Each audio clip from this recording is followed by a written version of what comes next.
Good evening, everyone. Welcome to the Coptic Center and our Sunday evening experience as we once again gather in light and love and universal truth in our ongoing quest towards self-mastery on a summer evening. I'm grateful to have you join us. And Barbara, thank you for joining us tonight. Hi, Michael. To the webinar tonight. And it's another evening of looking at Master Hamid-based teachings, and we'll have Lori's wonderful message as we welcome her back to the center. It's also been about a decade, like a few others of out-of-towners that have spoke at the center, but at least we can do it virtually now. So thankful to have Lori with us, and do appreciate your words of wisdom shortly. And so it is. There's a gal stepping in tonight that has been part of the Coptic Fellowship for a good number of years now, that was kind of a predecessor a year before me, before I was ordained as a Coptic minister. Lori France, retired Mott Community College in Flint, and she's had 20 years in the Michigan school system as a high school teacher and community college instructor. She has studied metaphysics since the mid-1980s and has become Coptic minister in 2007, as I kind of touched on just a moment ago. She facilitates daily study groups via email on the Course in Miracles, and continues to study non-dualism and the meaning of oneness from many traditions. And tonight she does present the abstract world in just a moment. So we go on into the abstract world. And what we're going to delve into today is where, and as you said, Hamid Bey mentions the abstract world in lesson 19. And this is going to be a little bit of a repeat. He says under the section titled Realm of the Spirit, in the realm of the spirit, the abstract world, nothing is visible to our five senses. And then he finishes that up when he says, there is a law which divides the visible and the invisible worlds, the law of Maya. Maya means the law of illusion or delusion. So we'll get back to the visible world in a bit here, but first let's think about the realm of the spirit, or the abstract invisible world. What does that mean? Or can we even define it? What does it feel like? And how do we get there? Or where is it? And are all those totally pointless questions? Because true reality, the truly blissful state of beingness that is oneness, does not have a locality. Jesus said, the kingdom of heaven is within. And that is where we must all go through meditation, through introspection, to our true awareness of what we are, which is part of Source, our Creator. Many of you have most likely found a state of absolute joy, perfect peace and bliss, floating in the invisible world beyond thought, just pure joy. So, what if we take a moment right now to close our eyes and concentrate just for a moment on a couple of breaths and feel that awareness within,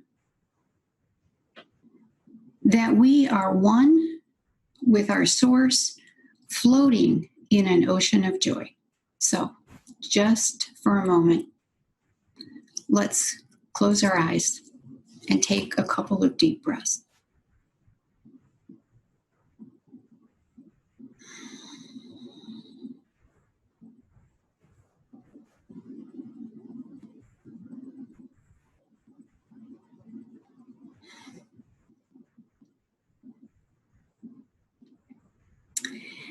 Isn't that a wonderful place to be? Not even a place, just a beingness. So reach out and touch that space within you as often throughout your busy day, your daily activities as you can. And remember who you truly are. You are the perfect and holy child of God, and always in the oneness. A good example of someone who lived most of his life in that awareness was an Indian sage named Ramana Maharshi, whose presence on this physical plane was so joyful that his followers just wanted to come and sit in his presence. He rarely spoke, but exuded such joy that everyone around him felt that joy. So backtracking now to Hamed Bey's reference to the visible world, what do we understand when he mentions the visible world of illusion? What do we understand when someone mentions the world of duality, the physical world, up and down, right and left, the material world of form? And not just the world we call Earth, but the entire universe. So I think the question we are dealing with here is, what is the real world?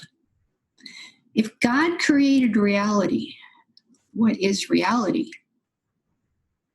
If the material world of form operates under the law of Maya or illusion, how do we understand that concept? And so before we look at this question from a spiritual viewpoint, let's take a quick look at it from a sort of intellectual or scientific perspective. Let's take a step back and look at the world of form, the physical third-dimensional world of duality, from a scientific viewpoint. So what I'm going to mention here next can be much like telling someone in the Middle Ages that the world is not flat. So hang on here, because this might be a wild ride, perhaps, I don't know. First, I'm going to refer to a famous scientific experiment done in the early 1800s, and it is called the double slit experiment, where waves of light were set up to fire through a wall with two slits. The scientists expected that the waves would hit the barrier beyond the wall in the same pattern, 2 rows where they went through the slits.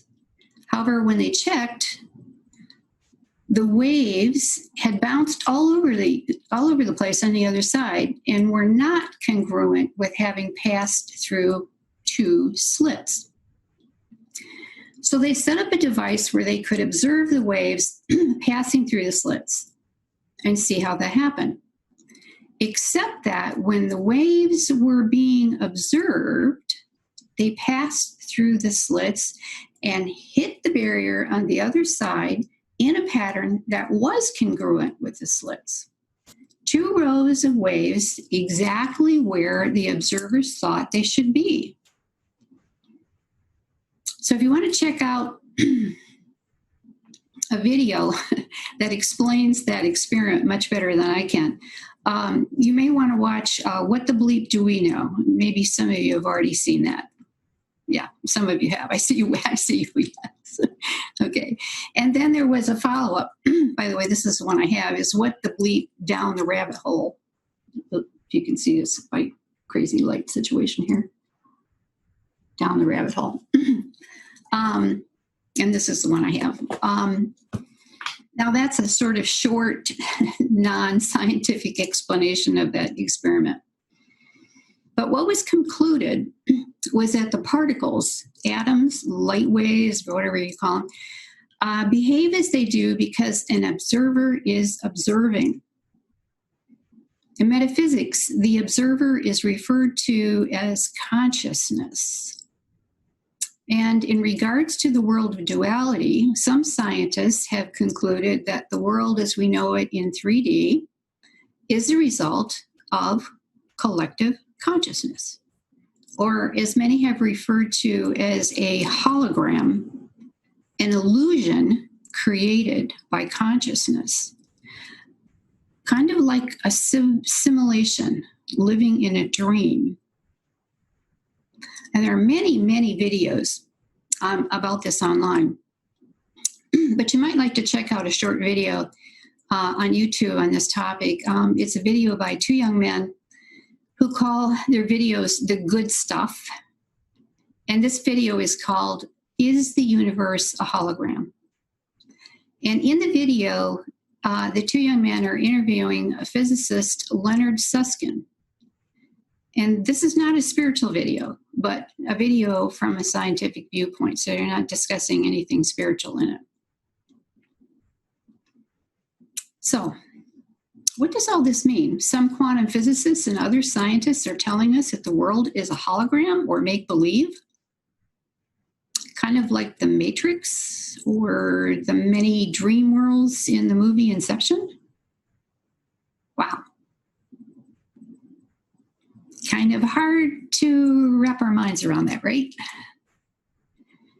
Going back to Hamid Bey's statement that there is an abstract world of spirit and there is a visible world operating under the law of illusion, do we conclude that everything we think of as solid and real in the world of form is the product of our minds, of collective consciousness? Hamid Bey adds in Lesson 19 that to those living in the objective world, everything seems real. What is in the abstract world seems unreal. And he adds, we are facing the visible world of illusion, the law of Maya. So now I might add these famous words from Descartes. I think, therefore I am. My mind is creating the me, my body. Hamid Bey adds, the image of you as a personality is primarily a mental abstract personality. Your body is the reflection of what you think. So if we're thinking the material world of duality into existence collectively, billions and billions of people here on this planet and billions of beings throughout the universe, then all our minds are collectively creating the visible world together? That idea does not fit well with most beings here in the third dimensional world. So let's take another look at the world of non-duality, the abstract world. And I'm going to backtrack here a bit and add that if you study the teachings of various Eastern religions like Hinduism and Buddhism, there is a concept in all of those about non-duality or non-dualism. And here's a few words here from Kriya Yoga. And hang on just a second, need a little short break here. All right. Non-dualism believes in one reality, Brahman. The essence underlying all creation, Brahman is the universal soul and inner principle of the human being and creation. That all entities are merged in spirit. Brahman is real. The world is an illusory appearance. The individuated soul in its true character is Brahman alone. So Brahman or God or source is the only true reality. If true reality is the realm of the spirit and all entities are merged in spirit, it would be wise to again take a closer look at what Hamid Bey refers to as the realm of the spirit or the abstract world. When we ponder the abstract world, when we say that God or source or Brahman is oneness, and that we are all merged in spirit, no duality, no form, only pure awareness, pure oneness, our minds may still be asking, just where or how do I fit into that spectrum? We call this world we live in the third dimension. the material world. And beyond this material world is the fourth dimension, the afterlife, where we go until we either graduate or we come back in another reincarnation. And then at some point we move to the fifth dimension, and perhaps beyond to higher dimensions. What is it that is moving to higher dimensions? Or perhaps, are we perhaps still individuated personalities until at some point we graduate from reincarnations and then truly enter the realm of spirit? We often like to say we are all one. But what does that truly mean? In Lesson 17, Hamid Bey says, there is no separation, as separation is an illusion of consciousness. There is no separation. When you see your friends, your neighbors, even your own husband or wife or your children, do you think of them as being one with you, or do you see them as separate beings, as bodies separate from your body and possibly so totally divided in so many ways, different political views, different perceptions about everything? So what do we need to do to remind ourselves that we are all truly one?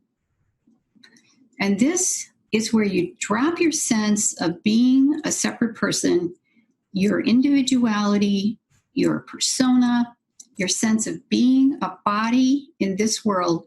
Because if the world is an illusion, is your body not also an illusion?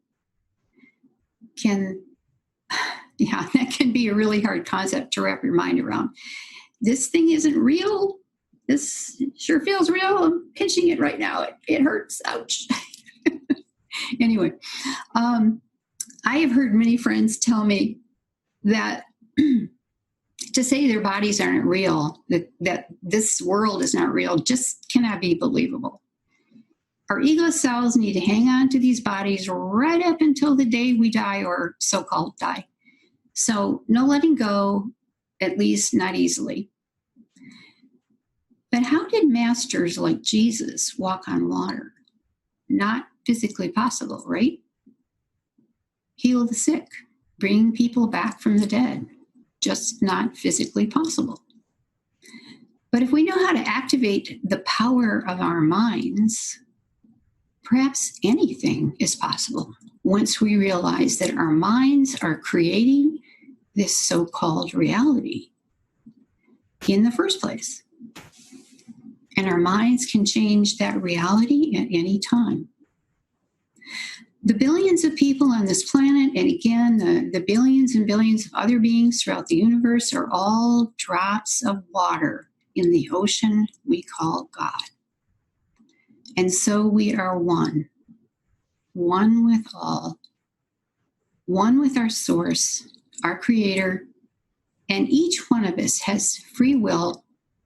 And with that free will, we create the illusion of our separate selves, separate individual beings. When you allow yourself to dissolve into the ocean of joy or bliss, of the all that is, then you are in touch with the real world. You may have experienced this already a few times, or so perhaps many times in your journey of this lifetime. So I just want to say, blessings to all of you in our complete oneness. The divine in me sees the divine in you. Namaste. And now I'd like to take a few minutes, if Alan's getting ready here, I think. I'd like to share a short 5-minute meditation with you. And this meditation is done by Muji, who is another spiritual teacher. As a matter of fact, a friend of mine sent me this email just yesterday about this particular video, and I thought, wow, how timely was that? It was perfect.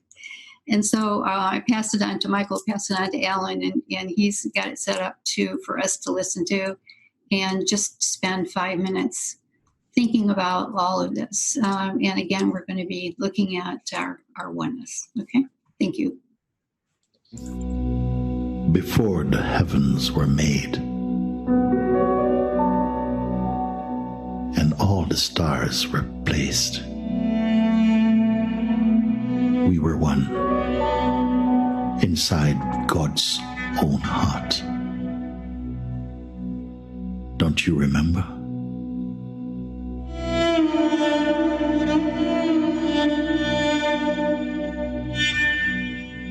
Do you remember how we wondered how it would be to walk on this great earth, having forgotten our true nature and believing only in our dreamed selves?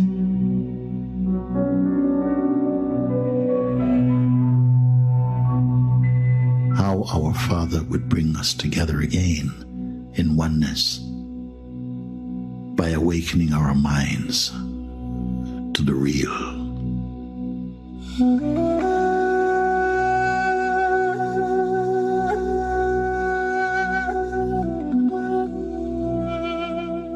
How many times we passed by each other on this lonely planet, asleep to our true selves and home. But today, things may be different.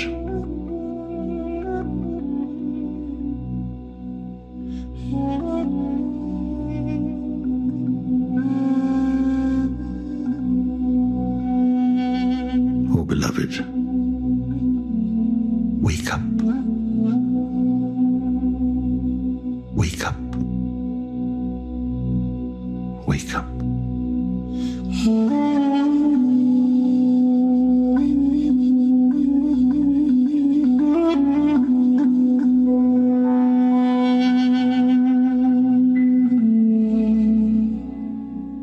Lose yourself. Lose yourself in this love. When you lose yourself in this love, you will find everything. Lose yourself.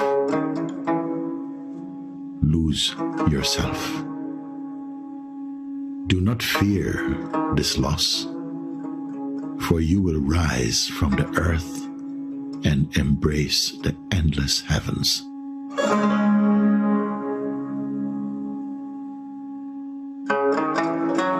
Lose yourself. Lose yourself. Escape from the black cloud that surrounds you. Then you will see your own light as radiant as the full moon. Now, enter that silence. This is the surest way to lose yourself. What is your life about anyway? Nothing but a struggle to become someone.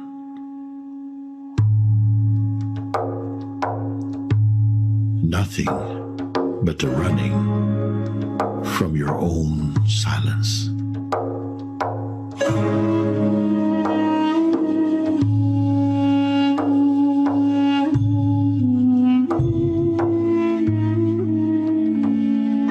You are the seeds of awakening in the sleeping world.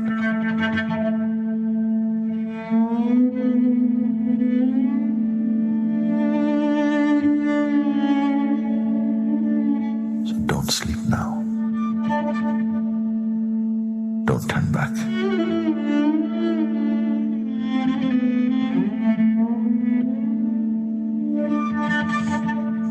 Don't turn away from the support of grace.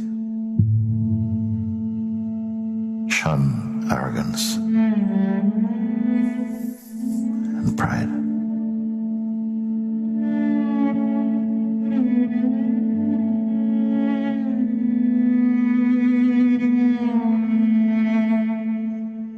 flourish in the self. Wake up.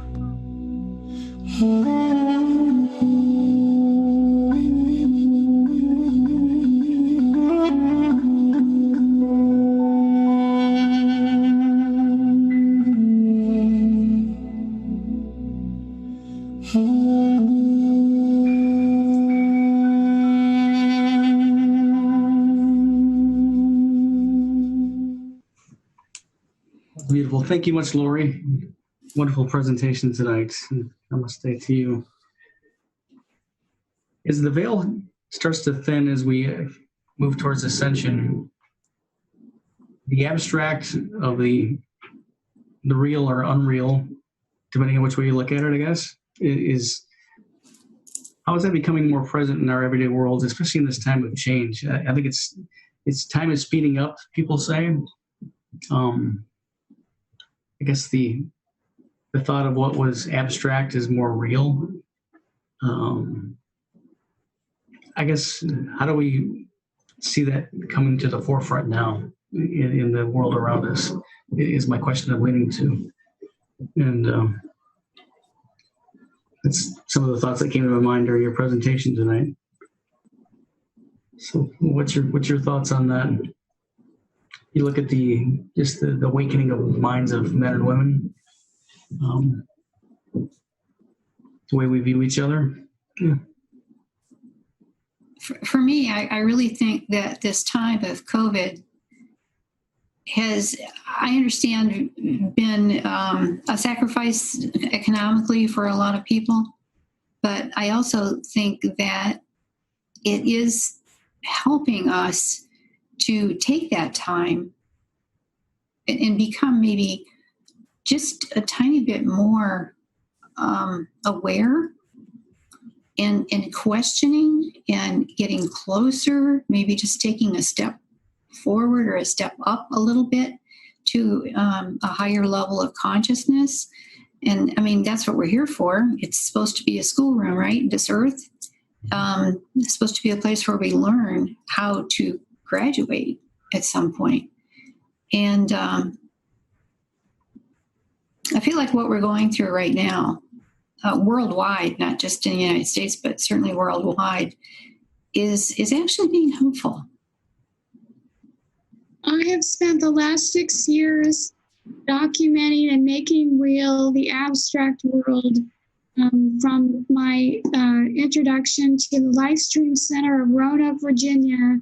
That's the namesake of my book, Once Upon a Lifestream Dream, documenting this with objective documentation and subjective sources. I have 6 sources, 3 objective, 3 subjective. And as far as the holographic universe is concerned, Michael Talbot's book was published about this in 1991, and he died mysteriously right afterwards, okay? So somebody doesn't want us to know this, okay? It's like the nested Russian doll thing. Every person is a part of the whole. John Donne, famous English poet, alludes to this. We are all part of the whole. We are all one. And that leads to our destination. What is our ultimate destination?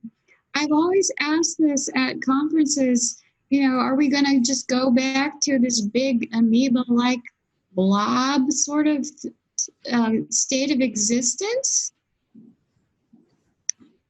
What is our ultimate destiny, Lori? To go home. And where is home? It's our source. For us all to, and I've had so many people tell me, oh, that's a scary thought. I don't want to lose this individual body or this personality. I don't want to become absorbed into the oneness, because then I lose the me. But who's really saying that? Who's ego? Yes, exactly. Thank you.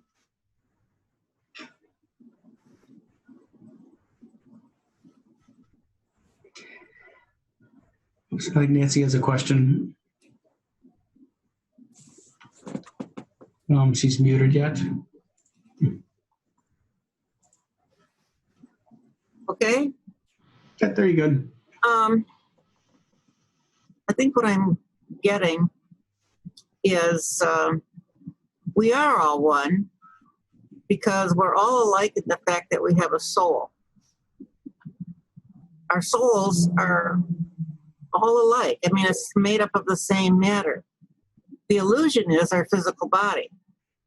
I don't look like Lori. She doesn't look like Linda Masad. John doesn't look like Mike. That's our illusion, the shell that we have housing our commonality, which is the soul. So the soul is real. Everything around it, we are told, is an illusion. It's dense. I mean, I can touch this. I've always had a problem with that. Because if I can touch it and feel it and smell it, I think it's real.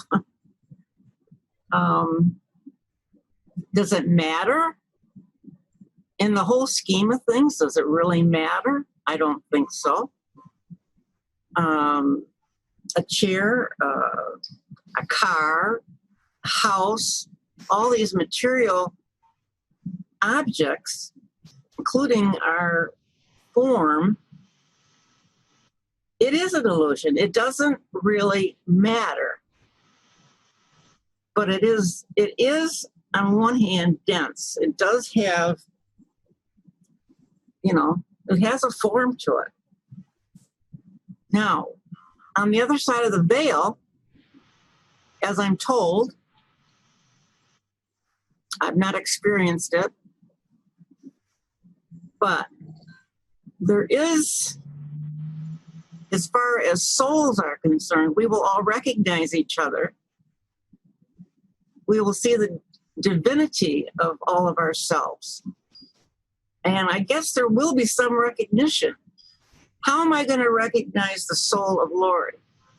There's got to be a way that I'm going to recognize you in the hereafter. Or maybe it's not necessary that I recognize you. I'm going back home. I'm going back to our Creator. Maybe we don't need to recognize each other. But we're all told that when we exit this earth, we're going to be meeting our loved ones. Isn't that what everybody understands? Is that an illusion? Is that a story that we are only taught because it makes us feel good?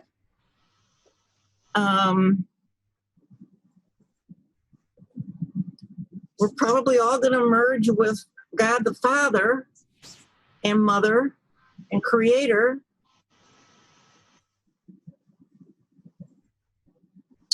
But I don't know. How do we all feel about that? Are we going to recognize each other, or don't we need to recognize each other? I sure hope I can see my mother someday. But that's me. That's my physicalness wants to meet my mother again.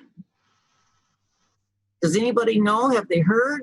What are we talking about in the abstract world? One of the things that I mentioned while I was talking was the different dimensions. Mm-hmm. And it's what I have read, and maybe you've read something else, but beyond the third dimension is the fourth dimension. Mm-hmm. And the fourth dimension is where we sort of hang out after we die. No bodies, but right. With a sense of an individual's still personality. We don't move on until we graduate to higher and higher dimensions. And so this is like a level of things, just gradually, mm-hmm. until we do get to that point where you sink into the ocean of oneness and there is no individuality of any kind. You are simply oneness. Okay, so it's a gradual process getting there. I think so. Okay. I don't know. Does anybody else have any thoughts on that? Yeah, we step through the fifth dimension every night is the dream state. The fourth dimension is the doorway And most people don't want to stay in the doorway. They want to get to the other side. Yeah, I was going to bring up the topic of dreams because the way I tend to describe this whole topic to people is that when you're in a dream, your physical life seems like a dream. And the dream that you're in at that moment seems very real. You can touch things, you can smell things, you can interact with things very directly when you're in that dream world. And then you wake up and you come back to the physical world, and then that life seems to be a dream. And there have been, in my life, there have been series of dreams that have interspersed. It's like I'll have a dream about one particular situation. There's certain people that I know in that dream. And the next time I have a dream in that world might be a year or two later. But when I go back into that same world, I recognize the people that I knew in that world from the previous dream year or two before. Mm-hmm. So it's like we're living all these different lives already, and each one seems just as real as the other. Does anybody have any objections to me reading this little paragraph? It's from a friend of mine, sort of a discussion group on creating a prosperity consciousness with some people from Unity and Walker. And they're working with the 5 principles of Unity and how that relates to prosperity consciousness. And one person wrote to me, she said, Cynthia and I both feel like as a society, we need to shift our consciousness away from the material and be more people focused. And that is true prosperity. And I really think that that's part of what the pandemic is about. But the third principle is we are co-creators with God. We create our own reality through our thoughts and beliefs. Because our minds are connected to the creative mind of God, we have the power to create our experiences by the activity of our thinking. Everything in the material world has its beginnings in thought. Right. Said in another way, thoughts held in mind produce after their kind. What you sow, so shall you reap. What goes around comes around. Do unto others as you would have others do unto you. As a man thinketh in his heart, so is he. As you give, so shall you receive. Forgive us our debts as we forgive our debtors. And the energy of thoughts, intentions, and actions that we put out acts as a magnet and draws to us like energies. What we focus on expands. Therefore, if we want a life filled with love, we must intentionally extend love to others and to the world. Free will. Each of us has been given the gift of free will, and so it is up to us to choose to hold in our mind, or what we hold in our mind. When we choose to focus on negative things like judging others, of criticizing, seeing ourselves as victims, then we can expect to live in a world of negativity where we feel judged, criticized, and victimized. However, when we choose to align our thoughts and feelings with the divine ideas of God, we begin to produce good fruits and positive results, and we live in a world of peace and harmony. And even to go to the point of saying that this vehicle that we're expressing in this third dimension of physicality has been created by us. And since we all have different perceptions, of course we're all different, and we're all the same at the same time. Like Nancy said, our souls are the same. We're all one, but we're individual expressions of the one. And our experiences are all created by ourselves. And to me, that's how our bodies are different. My granddaughter, her dad put her in CCD classes with the Catholic Church to make her first communion. And one day she was with me and she says, "Grammy, we're not our bodies, are we?" And I said, well, I had said that to her at different times. I said, "I don't believe that we are." I said, "I look at it like the astronauts that go into outer space. They have to wear these suits because they can't live in that environment. When they come back to Earth, they take them off because they don't need them anymore." And I said, that's what I think of as our bodies. When we go home, we take them off because we don't need them anymore. Mm-hmm. And Good. And so it is created by us. Our, even, what they say that we choose our parents and our siblings and our experiences, because I listened to Kristen Hartnagel today, and she quoted, I think it was from her sister Lauren's book. At this quote, I had to write it down because I think it's fun. She said, it's a holy shift. Everything is a gift. I really like that. And so we can get into just craziness about some of the things that happen. And we created it. We drew it to us, and it's all a gift. It's all part of our learning experience. So it is an illusion in the sense that it's not really real, but it's there for a purpose. Well, that creates another question. If this is an illusionary experience, then why, when we're ready for reincarnation, do we choose our family? We must choose what we're going to look like. We choose our the country we're going to live in. We choose. So all these souls come back to, the ones that we know, come back to the earth. Now, that's got to have, there's a purpose there. Life's a school. So it can't all be an illusion, can it? If there's a purpose, is there an illusion? Why can't it be both? Well, is purpose isn't really, that's an idea. What about like the theater and a stage play, and it takes a whole crew to create the set and the environment and that stuff like that for the drama. I like that, for the drama to take place.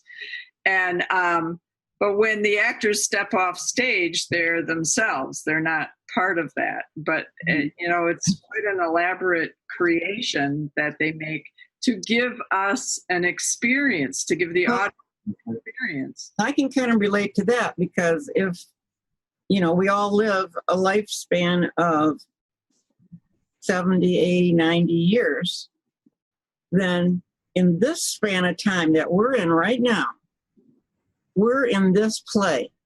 This is the time of our play. And all the people that are in our lives are the characters in our play. When we pass on, there's, or my little niece, she's in a lifespan now of her play. I'm just trying to wrap my head around all this. I like to I like this simplistic way of doing it. By the way, what you all have shared today is just magnificent. Absolutely excellent. But I think most of you have seen this before, and I've done this before. Each of us are in a passion play here. And it's this. We are attracted to somebody, and we are emotionally attached to that person. And if we start describing that person was like us in another lifetime. And or maybe this lifetime. Maybe this lifetime too. But emotion is very important to our concept with reincarnation. And it's back to the basic fundamentals of what topic stands for: diet, meditation, exercise. How many times have we ever said it? We have come here to master these temptations and heal. And then what Jesus talked about it, the Judases in our life, to realize that we were just like them. And as we forgive them, then we grow spiritually, and particularly the self-mastery. So Don't you that's, just by the way, that's what most of you are. What, honey? Well, I was just going to say, don't you wonder why God just didn't put all our souls in an amphitheater and stand up there and give us a lecture on everything we're supposed to learn? You know? That's a good point. So I have a comment. I have a comment on that. He threw us down here. How do you learn stuff? Do you learn stuff by somebody telling you about it, or do you learn something by experiencing it? That's a very good point. Very good point. But we're all thrown down here, and it's like, okay, you're on your own. See you in another 80 years. Why do we have to learn anything if we're all sparks of God who's omniscient? Well, yeah, why do we? But evidently that's the grand design. Well, you know, that's not the only theory. There's the last book Sylvia Brown wrote. It has something to do with end times, and she said in it that we are in the end times of the schematic of the birth-death cycle on the earth. And I think it was published in 2008. And she said it might take 70, 100 years, but it's imminent that all this as we know it is going to end, because what we keep talking about, birth, death, cycle, karma, and all this stuff, apparently we're moving into another way of balancing and experiencing, balancing our karma, what we've put out there. I'm excited about it, actually, and we keep talking about, like, one of my teachers calls it the new evolution. Carl calls it what does he call it? The ascension, moving into the fifth dimension of the consciousness of unity. If we're leaving all of this scrappiness that can be very difficult to a consciousness that we're all one, everything we're talking about, we are one, everything. My body is made up of the same materials as all of your bodies are. I've just constructed it in a different way. So, I mean, to me, that sounds exciting, because the consciousness of unity, how can I judge another person or a situation or when they're all mine? It's all part of me. Supposed to judge. That's right.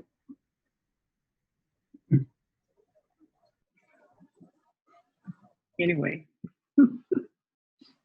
Well, if you judge somebody, you see in somebody what you see in yourself. Exactly. So otherwise you wouldn't recognize it. Lori, this is kind of going back earlier in the conversation. You were talking about the fourth dimension.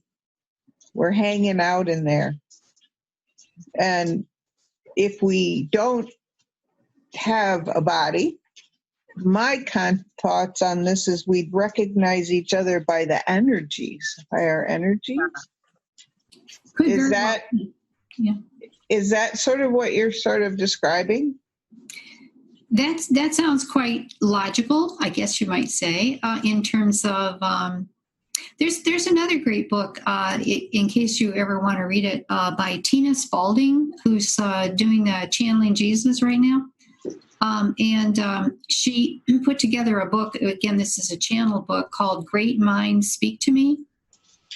And that's a really interesting book to read, because it's a number of people coming through her, channeling through her, and writing, and she was writing this down about what they were saying about the other side. And one of them was John Lennon, interestingly enough. Wow. And yeah. And that's the way it seems anyway. It seems like there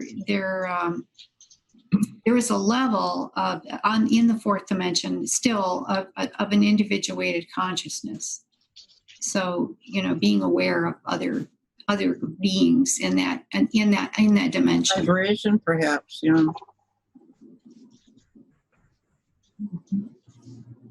I wondered if in the spirit world, that energy that comes to us as someone we knew or someone we know from history or whatever, they're presenting themselves to us in a way that we will recognize.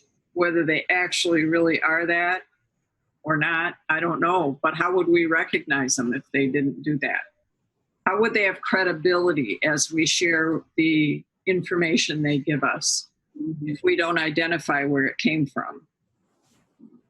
1 Corinthians 13:12 says, "But now we see in a glass darkly as if in a mirror, but then face to face we shall know as we are known."